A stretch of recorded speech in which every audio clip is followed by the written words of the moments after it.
कुछ सालों पहले की बात है। एक गुरु और शिष्य जंगल से होते हुए अपने गांव जा रहे थे। चलते चलते अंधेरा काफी हो चुका था।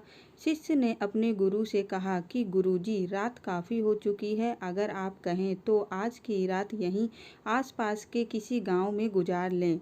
गुरुजी ने कहा ठीक है, और वो पास ही के गांव में एक छोटे से घर के पास जाकर रुके गए।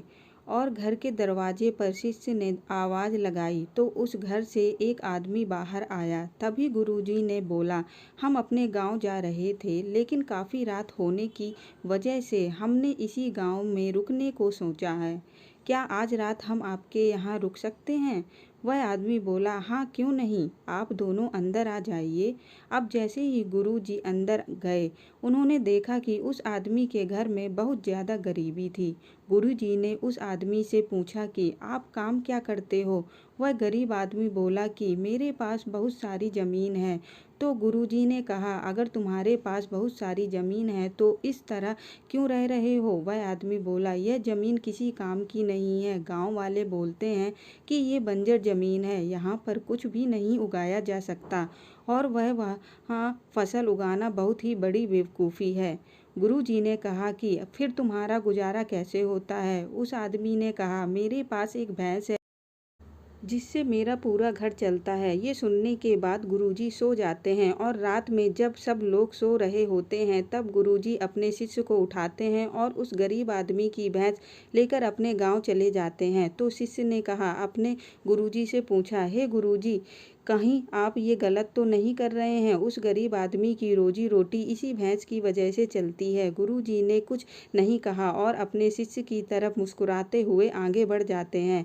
इस बात को करीबन 10 साल गुजर गए, और जो गुरुजी का शिष्य था वह बहुत बड़ा गुरु बन चुका था। तो एक दिन उन्हें उस गरीब आदमी की याद आती है कि मेरे गुरुजी ने आदमी के साथ अच्छा नहीं किया था, मुझे एक बार चलकर देखना चाहिए कि वह आदमी अब किसी परिस्थिति में है। वह शिष्य उस गांव की तरफ जाता है, और वहां जैसे ही पहुंचता है तो वह देखता है कि जहां पर उस गरीब आदमी का झोपड़ा था वहां एक अब बड़ा आलीशान महल बन चुका है, और उस झोपड़ी के बाहर जो बंजर जमीन थी उस पर फल और फूलों के बगीचे लगे हुए थे। तभी उधर से उस घर का मालिक आता है। शिष्य उस आदमी को पहचान लेता है और उस आदमी को बोलता है, तुमने मुझे पहचाना? मैं अपने गुरुजी के साथ आया था, हम एक रात के लिए आपके यहाँ रुके भी थे। वह आदमी उसे पहचान लेता है और मायूसी से बोला, हाँ कैसे भूल सकता हूँ उस दिन को, आप लोग तो बिना बताए ही चले गए थे। उसी दिन न जाने क्या हुआ, जो मेरी भैंस भी वो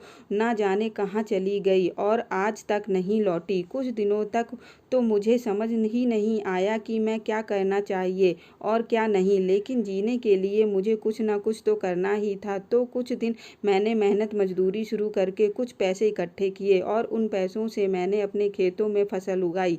आखिर में मुझे अपनी मेहनत का फल मिला, और आज मैं इस गांव का सबसे बड़ा और सबसे अमीर आदमी बन चुका हूँ। यह सब सुनकर वह शिष्य बोला, लेकिन ये काम तो आप पहले भी कर सकते थे। आदमी बोला, कर सकता था, लेकिन तब मेरी जिंदगी बिना मेहनत के भी चल रही थी। मुझे कभी लगा ही नहीं कि मेरे अंदर भी इतना कुछ करने की क्षमता है, इसलिए मैंने कोशिश ही नहीं की। लेकिन जब मेरी भैंस चली गई तब मुझे एहसास हुआ कि मैं दूसरा काम भी कर सकता हूँ, जिससे मैं अच्छा खासा पैसा कमा सकता हूँ और मेरे बच्चों और पत्नी को अच्छी जिंदगी दे सकता हूँ। इसलिए मुझे कुछ ना कुछ तो करना ही था। तब मैंने ठान लिया था कि अब मैं जो भी करूँगा पूरी मेहनत के साथ करूँगा, अपने दम पर करूँगा, और आज इसलिए मैं इस मुकाम पर पहुँचा हूँ।